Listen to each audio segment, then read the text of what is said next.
আগে আমার অনেক গরু ছাগল ছিল ছিল আমার গরু ছাগল মানুষের অনেক সময় মানুষের ক্ষতি করত।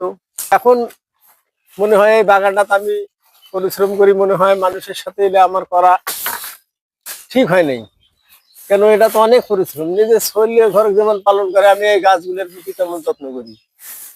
আমার মতো যে মানুষে অনেক গাছ লাগাইছে তারাও এই রকমই নিজের শরীরের মতনে গাছপালা গুলা তুলে লালন পালন করে, পরিচর্যা করে।